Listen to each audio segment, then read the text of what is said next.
Hello and welcome to episode 44 of MMO Weekly, presented as always by MetsmerizedOnline.com. I'm your host, Sal Manzo, along with my co-host and MMO executive editor, Mike Mayer. And Mike, the Mets are not a very good baseball team right now. I don't know how else to say it or spin it. They lost another series, lost 5-0 to the Reds this afternoon. I'm sure they couldn't get on that flight fast enough back to New York, but things just not looking good. Another blown series to what on paper is an inferior team. Yeah, I mean, the Mets have now lost 5 series in a row, and 3 of them are to the Tigers, Rockies, and Reds, all teams with losing records, even after beating the Mets. And today, the Mets were shut out for the 7th time, which they lead Major League Baseball now in being shut out. And they were shut out all of 8 times last year. So, yeah, there isn't too many positives about what's going on in Mets land right now. It seemingly, whenever they get a good offensive game, score 6 runs the other day, the starting pitching and the bullpen cough it up. Yep. When they get good starting pitching, the offense is just cold, and then some days it's both. But they can't seem to get 2 or 3 aspects of the game all together at once, whether it's pitching, fielding, hitting. It's just, yeah, everything's going wrong right now for the Mets. Luckily, luckily I don't even know where I was going with that because it's just frustrating at this point. I know it's got to be frustrating for Buck, and you could kind of hear it today in the post game stuff with Lindor, Buck, and others. They're just like, well, we can't win if you don't score runs. You just can't, and they're going to have to find a way to be more consistent offensively. The rotation. Luckily, they got Verlander back and pitched a great game the other day. I mean, that was a huge step in turning around the rotation. I mean, we can talk about the offense being shut out 7 times, but the starting pitching has really been the biggest issue for this team. They've been one of the worst rotations in baseball, and even had the Mets not been shut out in some of those games, they still would have lost, even if they only scored 1 or 2 runs in some of those games. So the rotation really, I think, is the big focus. But there's plenty of holes on this team right now. There's 4 or 5 guys that are getting regular bats that just aren't hitting up to what they normally do, or major league average, or even a little bit below major league average. And you got starting pitching that isn't going deep in the games, putting it on the bullpen. And now the bullpen was really good to start the year, and now we're kind of seeing some of the leaks there with I mean, there's only so many guys deep you can go in the depth chart and still get effective relievers, and the Mets have now that's kind of caught up to them with some of these guys they've brought up that just haven't been able to get outs. And it's tough when the bullpen is throwing just as many innings in these games as the starters. That's not a good recipe for success. So, yeah, there's not many good things in Mets land right now. I mean, outside of, we can talk about how awesome Francisco Alvarez has been over the last 2 weeks. He's been arguably the Mets' best hitter over the last 2 weeks, and had another good game today. And I thought that was really important because Buck put him out there a day game after a night game, and had him catch Senga for the first time this year too. So I think at least we got to talk about something positive, and I think that was a really good step in the development of Alvarez to be out there today and not just play, but he looked good too. Like he didn't look lethargic or anything. He had a good game at the plate, and he looked fine behind the plate too with Senga. So yeah, it's tough when that's one of the only positive things you can think about. And it was a really weird start for Senga today too. Mm-hmm. In the first, he gave up 4 runs in the first inning, but none of the balls were. There was only one hard hit ball in the entire inning. There was a bunch of bloops and just soft hit balls that just kind of went in the right spots. And after that, Senga was really good. After that, he only gave up 1 run in the last 4 innings and had a bunch of strikeouts. And actually, today he only walked one batter, which was he had that was a career low. He had only walked 3 or 4 batters in all of his major league starts before today. So again, trying to find some positives in a pretty ugly series, a pretty ugly road trip, and what ultimately has been a pretty ugly season to this point. Yeah, it's like you said, not a lot going right in any facets. What we're gonna get into as far as those positives. You're talking about the young guys. I will. That was a nice little preview there that we'll get to. But again, I think it all comes down to the starting rotation, giving them really nothing outside. We'll get to Verlander's start from yesterday, which was great. That's another lone bright spot. He looks like he's coming into form here now.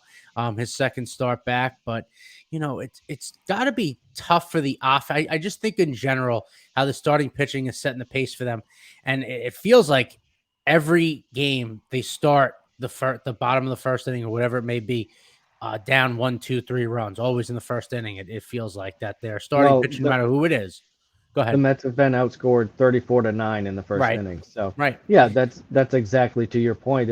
That makes it even tougher for the offense when they're just, oh hey, we're down again. We're already down in this game.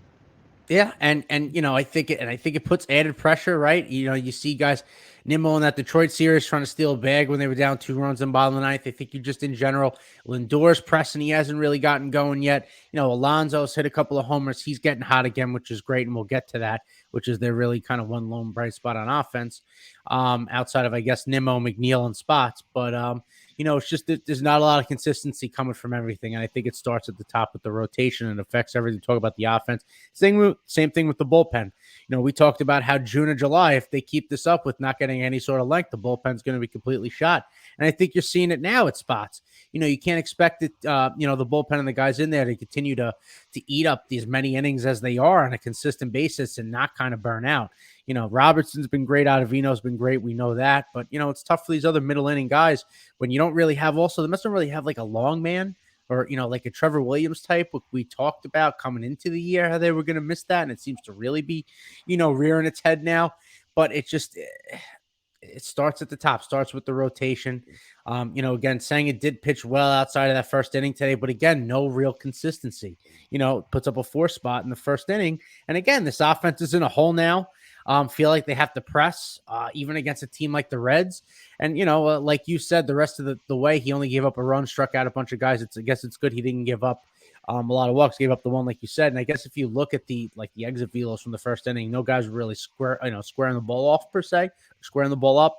But, the starting pitching really does set the tone. And in general, we're going to get to the offense and things other than that, is going wrong here that we think that they can kind of try and right. But, I think we have to transition now as far as the pitching goes and talking about Scherzer. Scratched for a start against the Reds in this series. Came out saying the quotes where they hope he doesn't break, things like that. He's got had a shoulder injury he's dealing with. This was for neck stiffness or neck spasms, whatever it might be. He's hoping that he can make his next start on Saturday. Listen, when they made the signing last offseason, right? You knew that he was a pitcher in an advanced stage. You knew that there were risks with that. But I don't blame the regime for trying to make that splash. They were trying to kind of, make themselves trying to jumpstart what they're trying to do here. And at the time it was right. And I don't blame them for spending that money or anything like that. But since Scherzer came back from that initial injury last year, up until this point, he's not the same pitcher, and not even the same pitcher in the sense that he's really given them any sort of competitive outings, especially this year.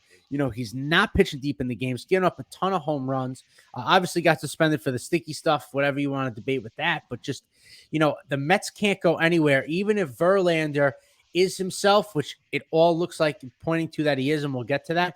But he only pitches once every 5 days. And there needs to be some sort of consistency at the top of the rotation with Scherzer and Verlander to hopefully settle this thing out. But, at this point, I don't know if you can, trust that Scherzer's going to get himself right, because the way age and the way he's talking about injuries and things like that, on top of the suspension he served and coming back, it wasn't sharp, there's a lot of concern there for a guy that conceivably, the way it's looking, he's not going to opt out. I would think he's not going to opt out of $43 million for next year with the way he's pitching. So the Mets are probably going to be with him again next year. I don't know how it's at the moment salvageable with him. He's a future Hall of Famer, 3-time Cy Young Award winner, both leagues, not taking any of that away from him. But at this present moment, he's pitching like a guy who's close to 40 years old and maybe might not have a lot left in the tank. Yeah, I mean, I think you look at this entire team, like we've kind of just touched on a little bit of the issues they have, and the biggest issue overall and for the future is Max Scherzer. I mean, he's supposed to be their co-ace with Verlander, and he got suspended. He's been hurt, and he's been ineffective. He's got an ERA over 5 when he has pitched. So they put a lot of bread in that basket, and the reality is the Mets aren't going to do anything this year unless Scherzer's good. That's just the reality of it. We've seen the other depth pieces. There's other injuries with Quintana out for a while. Carrasco did pitch in a rehab start the other day and looked okay, but he only threw 33 pitches, so he probably needs at least another rehab start. Lucchese's been kind of up and down. Senga's been inconsistent. This rotation needs a good Max Scherzer, and it doesn't have to be elite Max Scherzer. It doesn't have to be Cy Young Max Scherzer, but it would be really great if it was a number 2 behind Justin Verlander Max Scherzer. That's what the Mets need, and like you said, we're really in this weird area now with Scherzer, where I don't think there can be any level of expectation. Because I think the biggest worry is it doesn't feel like he's healthy or going to be healthy again, unless, I mean, potentially put him on the injured list. Because the New York Post was talking about the scapula, and then the next day it was a different injury. It was the neck spasms, and it didn't improve the second day really. Not enough for him to throw, and then he threw today, but it still doesn't sound like he's good to go. And the Mets never optioned David Peterson for a reliever, which makes you think about, hey, the Mets aren't quite sure when Scherzer's going to start either, so we got to make sure David Peterson's here instead of sending him down for a reliever, which is the typical move you would do after a spot start. So it's certainly concerning that they didn't do that with Peterson, and the Mets are, I mean, obviously the Mets are concerned about Scherzer. They know how much he means to this team. So it'll be interesting to see over the next couple of days, once we get to the point where he's missed 6-7 days and you can retroactive that IL stint, and see if that's what they decide to do to just kind of shut him down.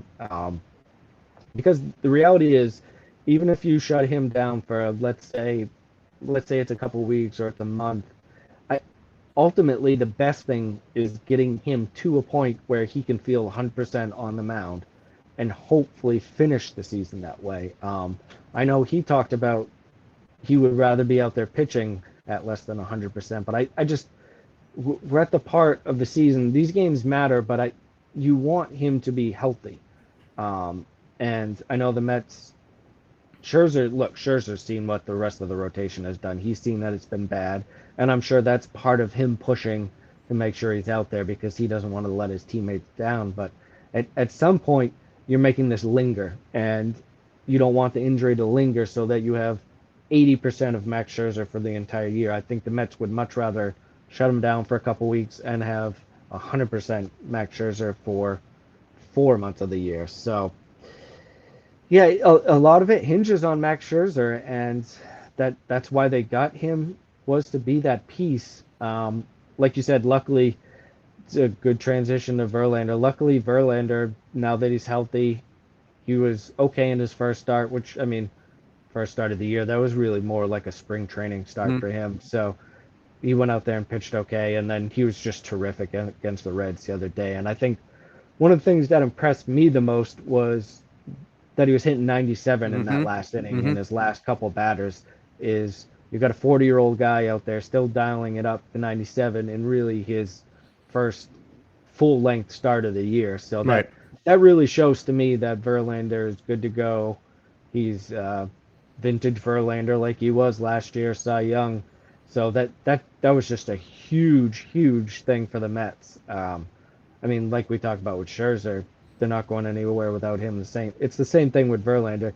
You need both of those guys healthy and pitching effective at the top end of the rotation. So just to see him out there pitching well against the Reds, fastball looked good. was mixing in his curveball that looked great. Got some swings and misses on his curveball. Everything looked to be clicking for him. So that was a huge sign for the Mets, and hopefully that continues. Yeah, as far as Verlander goes, I'm not worried. Like you hit the nail on the head for me there. The velo's there. Even his first start was there, sitting in 95, 96. And like you said, his last start was sitting in 97 at spots later in his later innings. Breaking ball looked a lot sharper than it did the first start. The command of it, at least.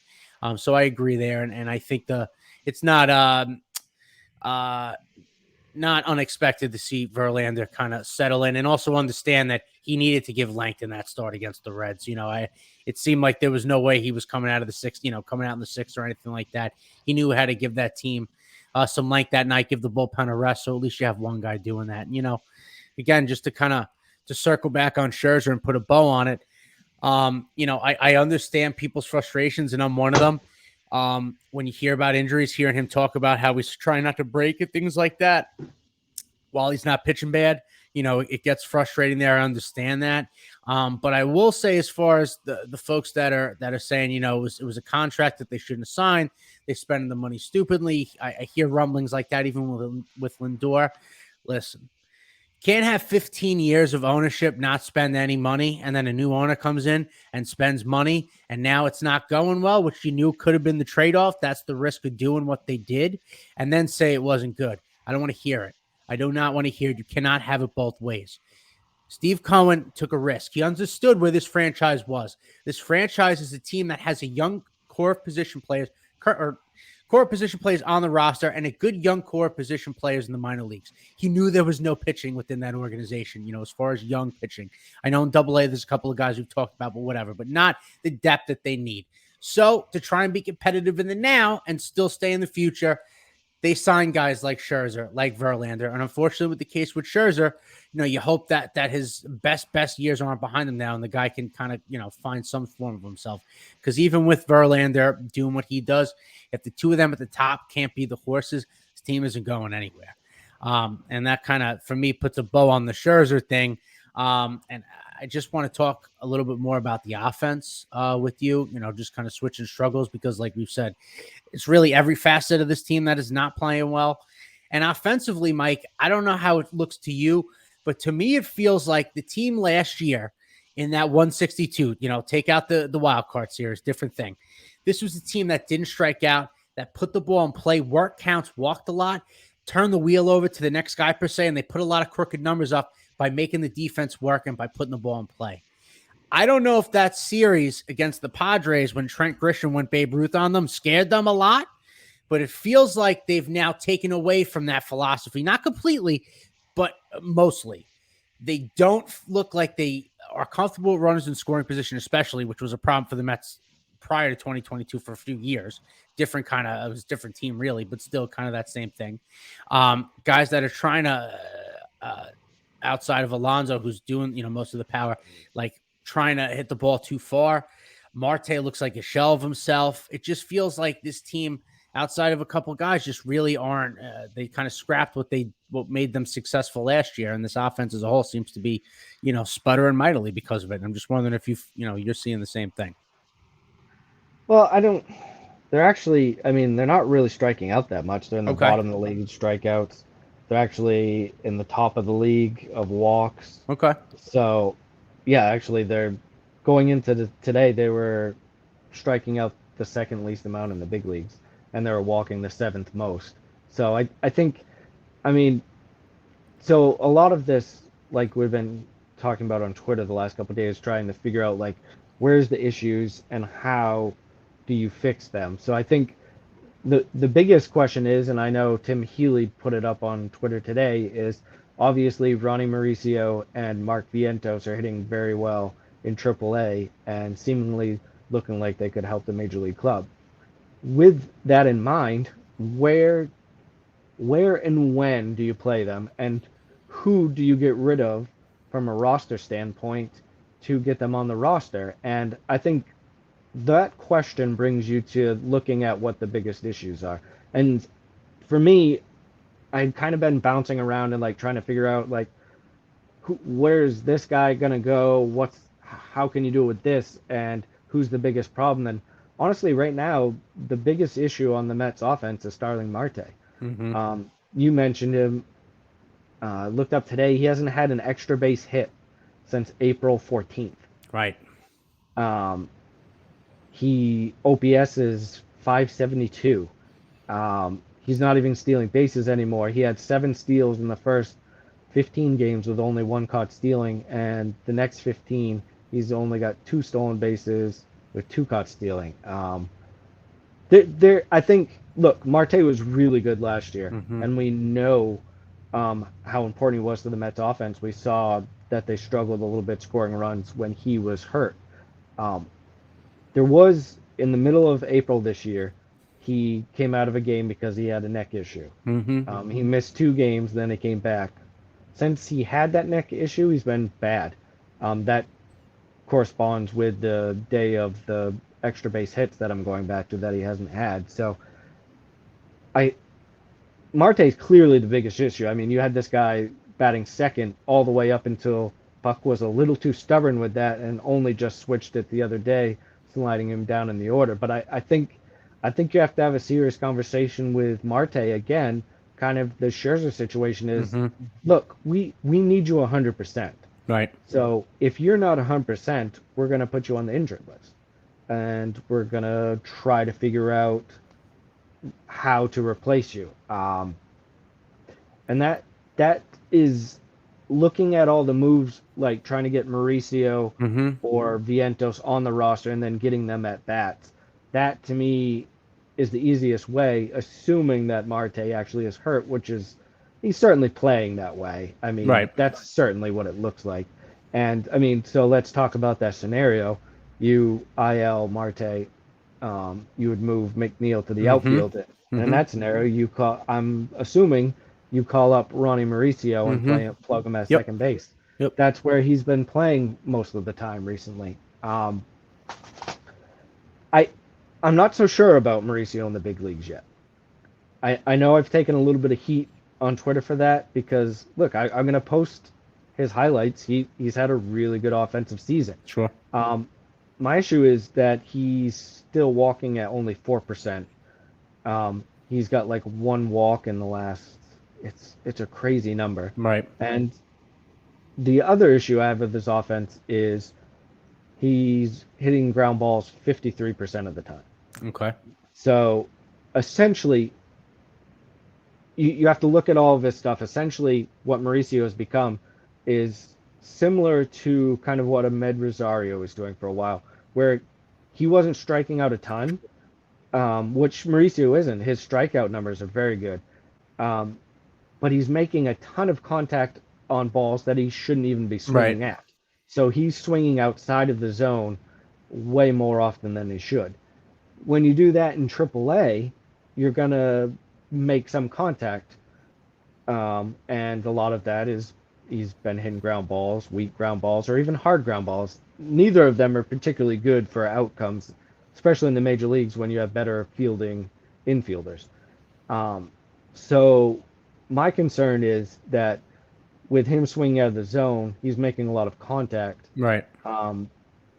Not good contact. I have a feeling once you get in the big leagues and you get sliders, curveballs, sinkers, all that stuff that has that later movement, sharp later movement, I think you're going to see the strikeout numbers go up quite a bit for Mauricio.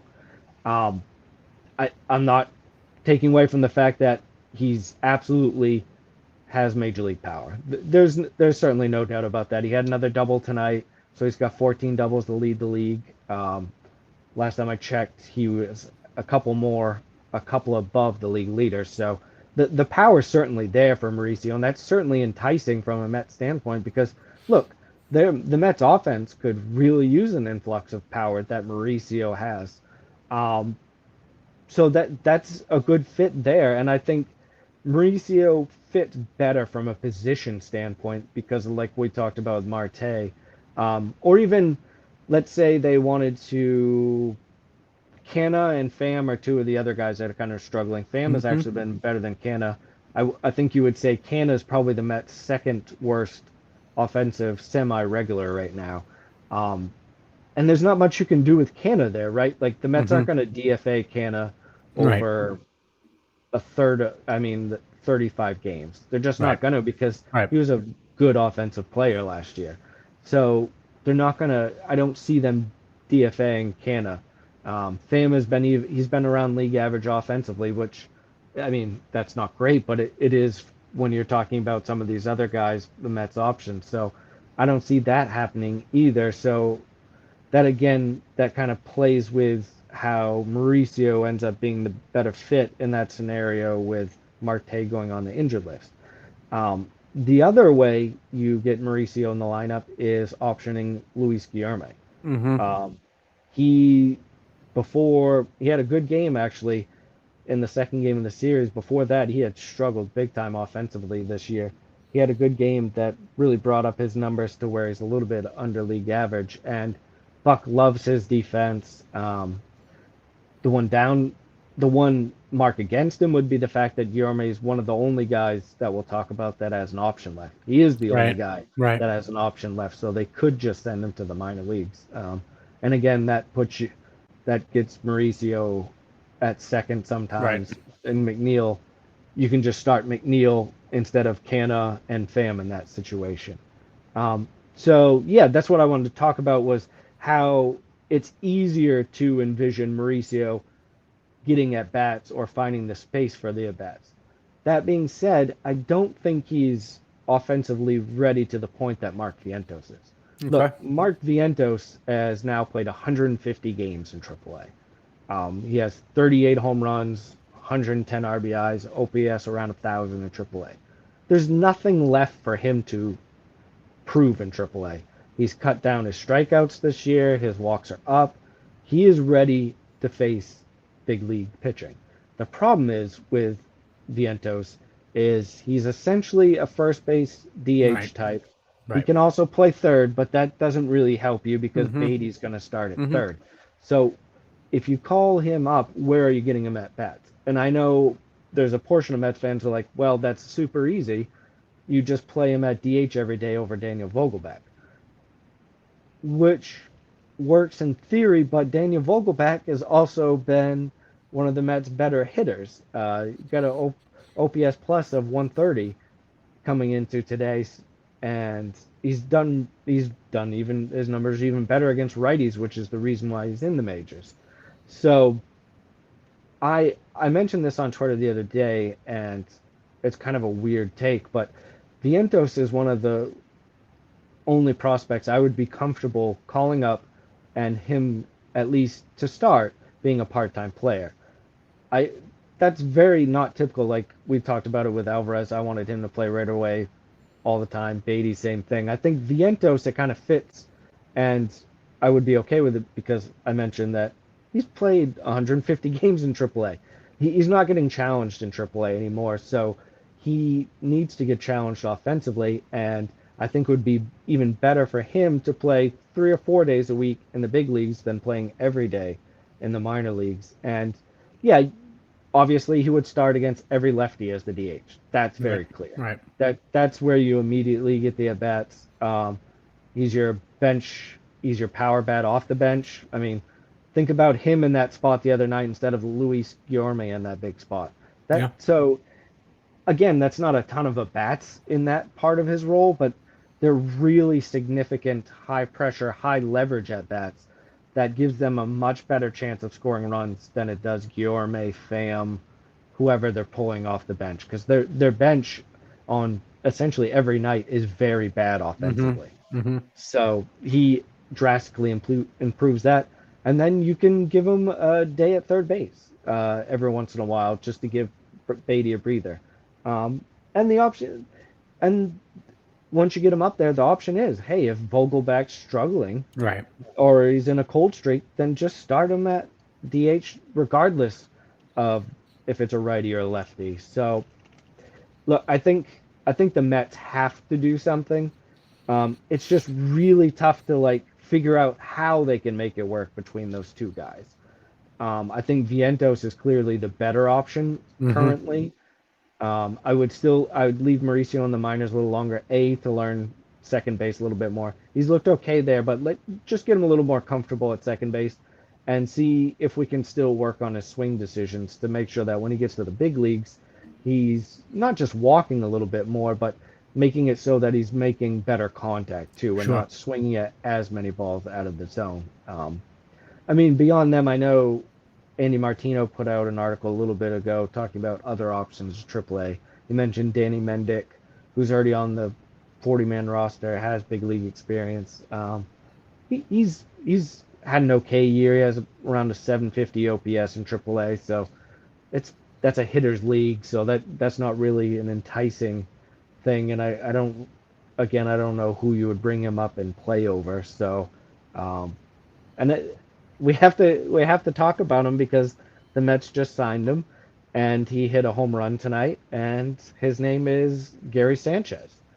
The reality is right now the Mets backup catcher is Michael Perez, who's not very good defensively, shockingly for a guy that you would think would be, and he certainly doesn't have offensive skills. He had a 570 OPS in AAA when the Mets called him up. So Sanchez has now played 2 games. He has 5 hits, a walk, and a home run. If you want to get some offense, there's a guy that, I mean, at least theoretically, could provide. He's certainly going to provide you more than Michael Perez, and Right. theoretically could provide you more against lefties if you want to DH him against lefties. I mean, obviously, it's only 2 games with Sanchez, but he did still have 40 extra base hits last year. Like, there's a little bit of power there.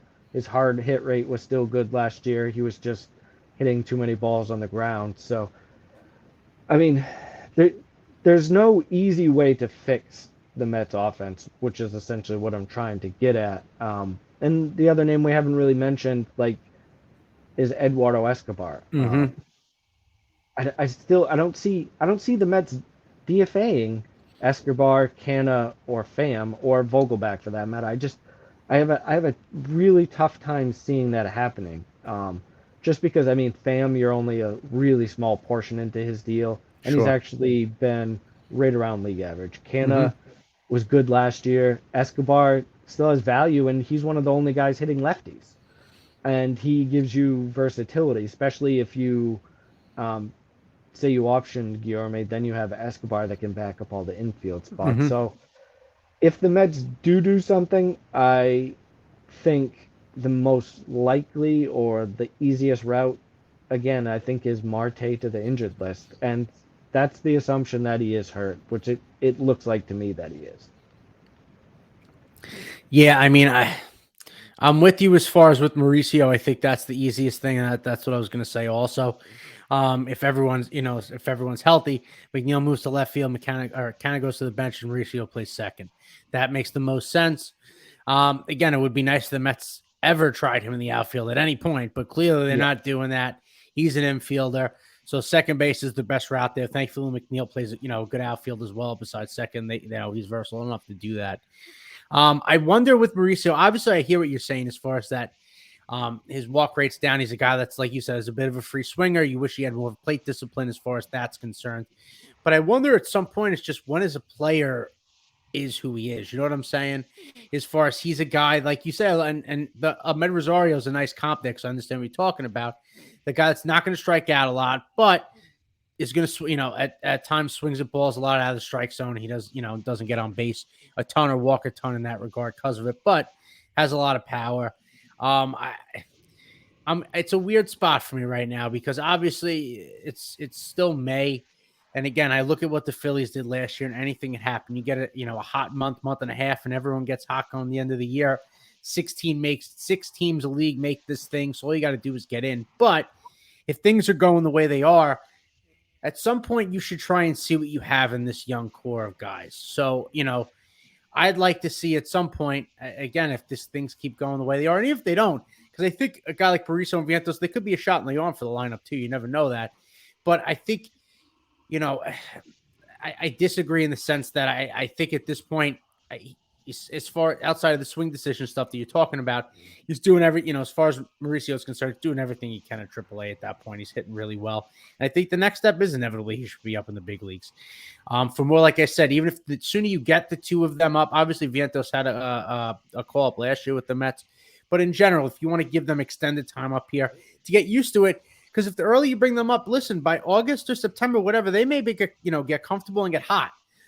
So that's another thing, you consider too. And again, I think at some point you just kind of got to see what the players that you have. I don't know if they're nervous as far as with potential trades and things of that nature, or they want to ruin any value, but this is an older team that right now, a lot of these veterans aren't doing it. You mentioned the four guys in particular, but I agree they're probably not going to get DFA'd. But you got to bring some youth in at some point and see what you have, and maybe they can kind of change the course for the offense and the team in general. You know what I mean? No, and to your point, I certainly think if you bring up Mauricio right now, he's going to be a better offensive player than Guillorme for sure. Right. He's going to be better than Marte has. He's going to be better than Canna has. I don't think he's going to completely fall on his face. I do think he's going to show some power. There's so few hitters in the major leagues that walk at 4% and are successful. Last year there was 4 hitters in the major leagues, qualified hitters that walked right under 4%. Jeremy Pena, shortstop for the Astros, who he was league average. Ahmed Rosario, right, who I mentioned, Jonathan Shute, and Luis Regnifo from the Angels. Okay. So that's the type of hitters you're looking at that walk in that percentile that we're talking about with Mauricio. The next guy on the list, if you go up a little higher into like closer to 5%, is Javier Baez. Randall Grichuk is right there. Jorge Mateo, Miguel Rojas. You're looking at guys that were right around league average or below league average offensively. And I'm not saying that Mauricio isn't going to have success. Look, I think he's going to hit for power in the big leagues, regardless of his swing decisions, because he has so much raw power that, unlike some of these guys who are swinging at too much stuff outside the zone, they're more likely to hit into the weak ground balls that I mentioned with Mauricio. They're going to hit into those at a higher percentage than Mauricio, as he has better raw power than any of those guys that I mentioned. So and like you said, at some point, this just might be who Mauricio is. And I think that's fair, but I also think it's fair to remember that he's only 22 and right. He only has 80 plate appearances in AAA. Sure. So under most circumstances, we wouldn't even be talking about this, despite the fact that he's hitting 340 right. With power, because you would realize that, hey, this guy still has stuff that he needs to work on at the AAA level. So, no, it's certainly worth talking about. Like that's what most Mets fans are talking about. That's what we're talking about. I think it's a really good discussion about just how you can try to improve the Mets. And they called up Alvarez, though that was more of an injury. Right. But it's worked out to this point because Alvarez has really heat up with the bat and he's looked good. And Beatty, they did it with Beatty, and even though he struggled in the Red Series, he's still been a positive for them offensively. So they've dipped into the farm system, and it's worked out for them so far this year offensively. And look, Vientos, like I said, I think it kind of stinks that Vientos, they tried him out in left field a couple of years ago, and it just didn't really work out. He doesn't really have the foot speed to be out there, which is too bad, because then it would be really easy, right, to get Vientos at bats, because you could just put him out there and hit him over Canna and Pham because of the struggles they've had. But even if it's a 50-50 role with like Vogelback and he's off the bench, for me, that's the move that instantly gives them offensive boost. It instantly makes them a lot better against left-handed pitching, which has still continued to be an issue for the Mets this year. So yeah, we're going to talk about it a lot because I just don't think the Mets are going to make any of those moves right off unless it is the injured list for Marte. Like it's just tough for me to see them, and I know I've said it, but it's tough for me to see them DFAing Yeah. any of those veteran guys. And I don't see them optioning Guillorme either. I don't see Buck being in favor of that at all. We know how much that he likes his versatility. So um, ultimately, the best thing, I guess, for the Mets outside of dipping into the player pool is getting guys like Canada to hopefully turn it around. Yeah. Marte to turn it around, or even one or two of these guys. I mean, even like you mentioned, Lindor is having kind of a really odd season where his average is down, his strikeouts are up, but he's still driving the ball, Right. which is just weird for him. He's still been fairly productive, but not to the point of where I mean, like we Mm-hmm. were talking about an MVP candidate this Yep. year.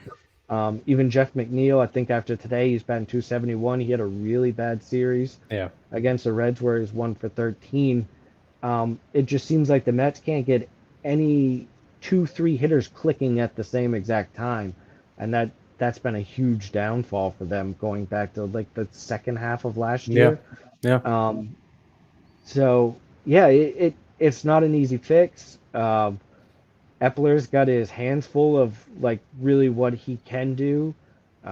It's too early for trades. Obviously, we're in May. I mean, talking about starting pitching, Right. offense, whatever it is, you're not getting anything of significant value in May that's going to help either of those things. So the Mets are going to have to try to do some things. I mean, move guys up. Alvarez is still batting ninth.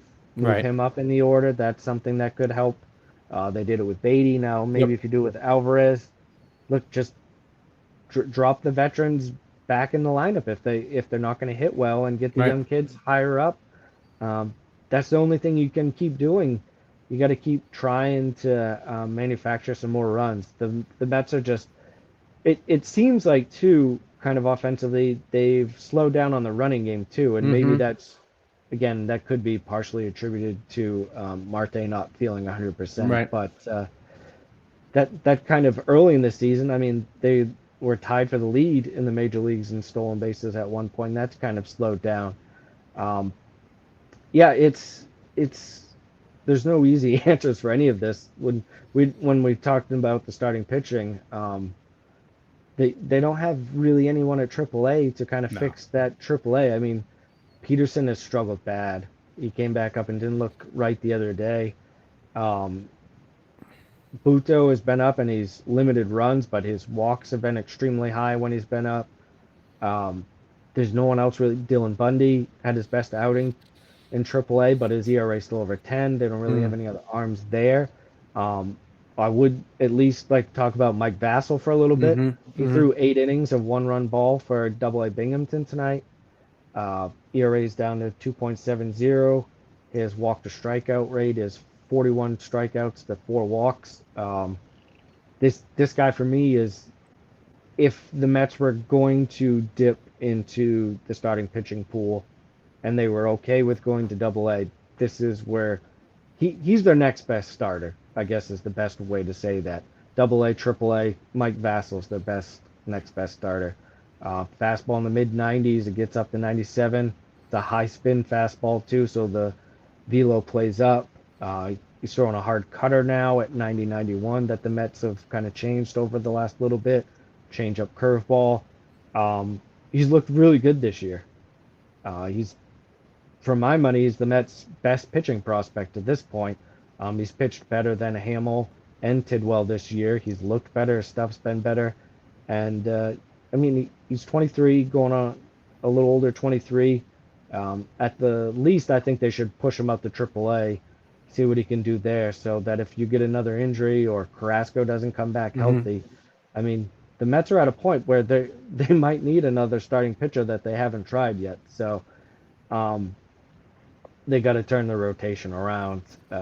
You really got to hope that Scherzer is healthy, Carrasco comes back, um, because yeah, I don't think they want to call up Mike Vassell yet.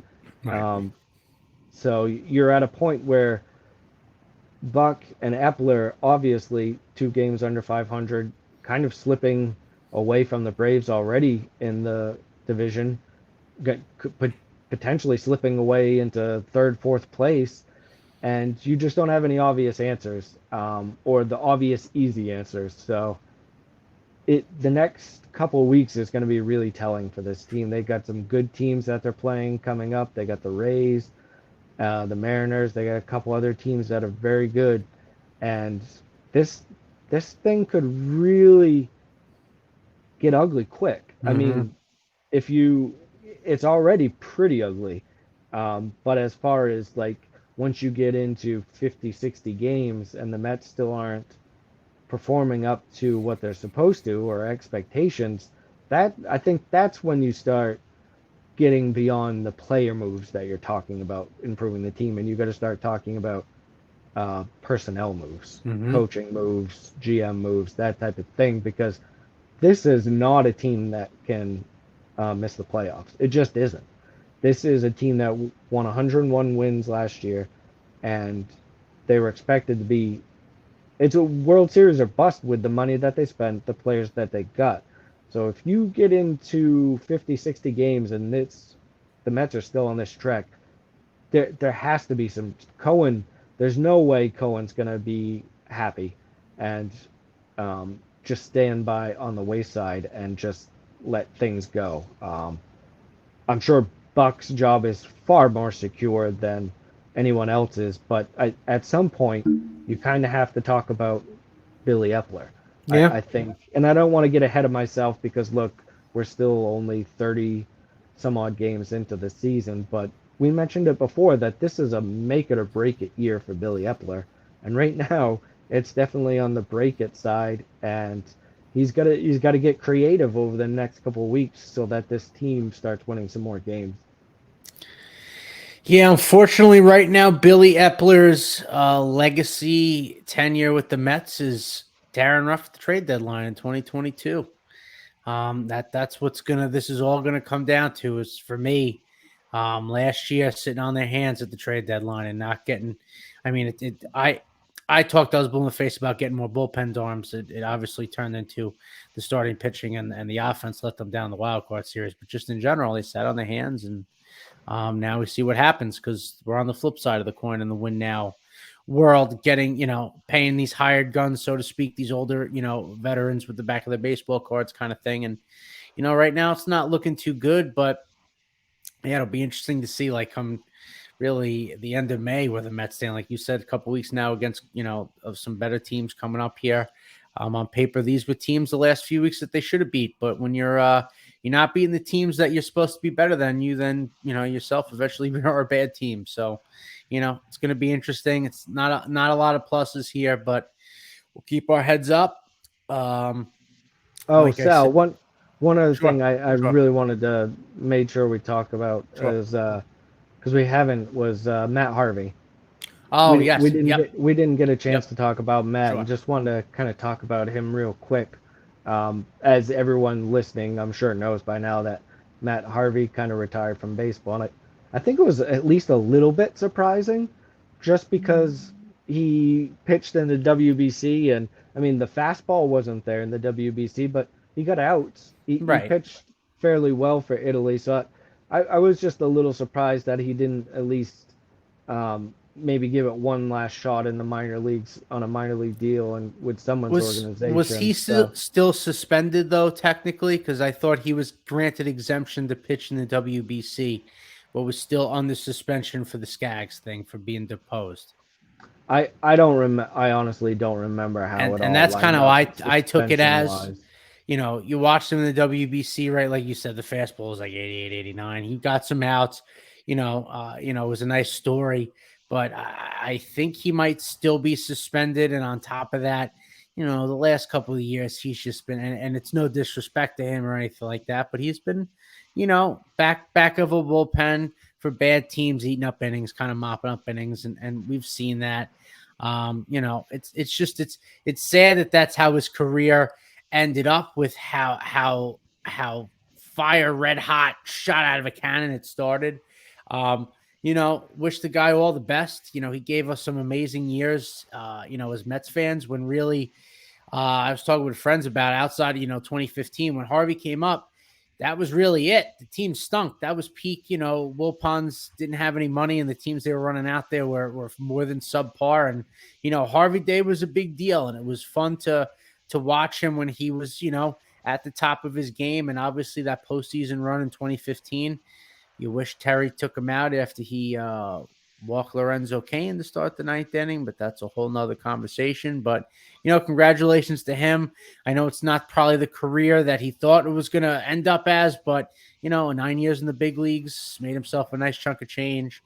Obviously, a lot of ups and downs, injuries and some other self-inflicted things, personal life stuff, but you wish him all the best. And, hopefully eventually years from now, whatever it is, an old timers day or something, he gets a nice little return to Citi Field and fans can kind of, give him the proper send off. Cause like I said, he was the only game in town there for a few years. And that 2013, the year he started the All-Star game before he got hurt. And then the 2015, he came back and they made that run. He was best of the best. So, sad and that's why I wanted to bring him up too, was just, I know there's a lot of Mets fans that decide to remember Matt Harvey in different ways, but I think for me, you talk about how he came up and pitched so well as a rookie and hit a little bit too early in his career.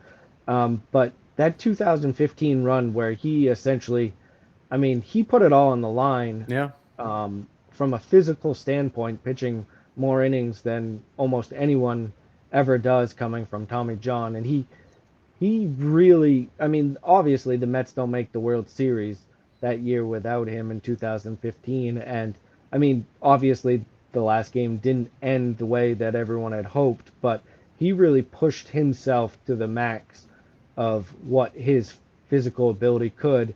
And we saw it not too long after that. He had TOS, and that essentially ends. Yep.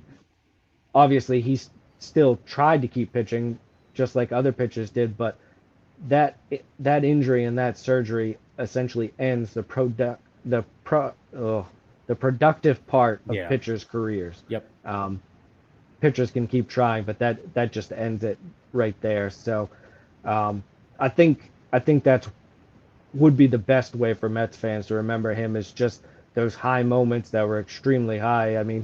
There's very few pitchers that have done what he did in a Mets uniform in those first couple of years, and how effective he was, and the big moments that he had with the Mets. So yeah, it's tough. I'm sure we'll get like a big ESPN story on him at some point, like an E60 or something, covering his whole career, because you just don't see too often, and how quickly you fall from grace like he did. But hopefully Matt can find some peace in retirement, and maybe, like you said, maybe at some point it'll be good timing for him to come back at Citi Field throughout the first pitch or something like that. Yeah, absolutely. I know he's a golfer, so I'm sure he's hitting the links hard now in retirement, enjoying himself. Seems like he's always on boats, things like that. I know he's a Connecticut guy, so yeah, hope he enjoys retirement. Whatever he does outside of baseball now, post his career, wish him luck. And yeah, it's crazy how fast 10 years went. From 2013, he started the All-Star game, and now it'll be 10 years this summer. He drilled Robinson Cano in the knee in the first pitch of the All-Star game. But I think that's what, like, part of what got me thinking about it too, is just like, how has it been 10 years? Yeah. It doesn't seem possible that it's been that much time since he came up, and it just, yeah, like you said, kind of just speaks to just how fast it is, how fast things are, especially from like a career standpoint, and just how it kind of flashed for him. Yeah. So yeah, good luck to Matt Harvey, and hopefully he can find some peace out of baseball, and who knows, maybe he'll pull a Daniel Murphy and come back and play for the Ducks in a couple of years. The Murph man plays. He plays first, plays second for them. He hits third. That's a whole nother thing, though. That's some fun. I'm hoping I get to see him this summer out in Bethpage. Going to go to a game, but yeah, I think we can wrap it up there. hopefully we could find some pieces, Met fans, with how bad the Mets have been playing, and hopefully this time next week they'll get a little better, can right the ship a little bit more. Hopefully Scherzer pitches sometime soon, but we'll see what happens here, and we'll keep you all updated between now and then. But until then, everybody, let's go Mets.